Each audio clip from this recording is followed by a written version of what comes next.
প্রাচীনকাল থেকেই মন্দির, পূজা আর্চা এইগুলো নিয়ে ভারতবাসী চিরকাল আবেগী। পুরী ঘুরতে গিয়েছেন অথচ জগন্নাথ দর্শন করেননি এমন বাঙালি পাওয়া সাধারণত অসম্ভব। যারাই পুরীতে জগন্নাথ দেবের দর্শন করেছেন তারা জানেন এই মন্দিরের রহস্যগুলি ঠিক কতটা জটিল। এমন অনেক অলৌকিক ঘটনা দেখা যায় যার কোনো বৈজ্ঞানিক ব্যাখ্যা আজও পাওয়া যায়নি। তাহলে আসুন আজ পুরীর জগন্নাথ মন্দিরের কিছু রহস্য বিস্তারিত জেনে নিই। কথিত আছে ভগবান শ্রীকৃষ্ণের মৃত্যুর রহস্য লুকিয়ে আছে পুরীর জগন্নাথ মন্দিরে।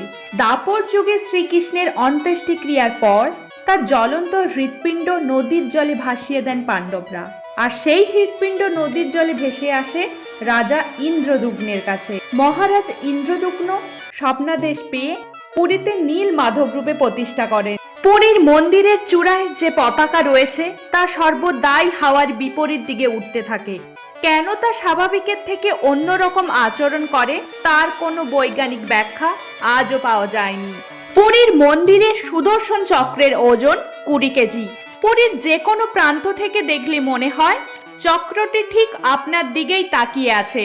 ভারতের যে কোনো মন্দিরে গেলে দেখতে পাবেন পাখির আনাগোনা, কিন্তু পুরীর মন্দিরের ওপর দিয়ে আজ পর্যন্ত কোনো পাখি উঠতে দেখা যায়নি, এমনকি যায়নি কোনো বিমানও। এর কারণ হিসাবে অনেকে মনে করেন জগতের নাথ জগন্নাথের ওপর কেউ নেই। জগন্নাথ মন্দিরের 4টি দরজা রয়েছে, তার মধ্যে অন্যতম হলো সিংহদ্বার।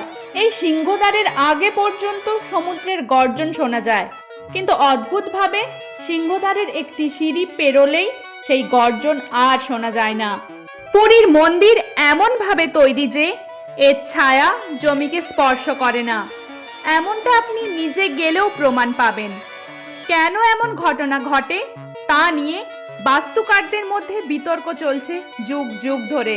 পুরীর মন্দিরের সবচেয়ে অবিশ্বাস্য বৈশিষ্ট্য হলো জগন্নাথ দেবের মহাপ্রসাদ। সারা বছর ধরে সমপরিমাণে ভোগ রান্না হয়। ভক্তের সংখ্যা যতই বেশি বা কম হোক না কেন, প্রসাদ কখনোই কম পড়ে না বা নষ্ট হয় না। এমনকি পুরীর মন্দিরের রান্নাঘর বেশ অলৌকিক। 7টি মাটির পাত্রকে একটার ওপর একটা রেখে রান্না করা হয়, কিন্তু আশ্চর্যজনকভাবে সবার ওপরে রাখা পাত্রের সামগ্রী সবার আগে সেদ্ধ হয়, আর সকলের নিচে থাকা পাত্রের খাবার সবার পরে সেদ্ধ হয়। বলা হয় এই রান্নাঘরে তৈরি হওয়া ভোগের দেখাশোনা করেন স্বয়ং মা লক্ষ্মী। এগুলো কি শুধুই কাকতালীয় ঘটনা, নাকি ভগবান জগন্নাথের এক অপার লীলা? সিদ্ধান্ত আপনার। আর আপনি যদি বিশ্বাস করেন তাহলে কমেন্টে লিখে যান জয় জগন্নাথ।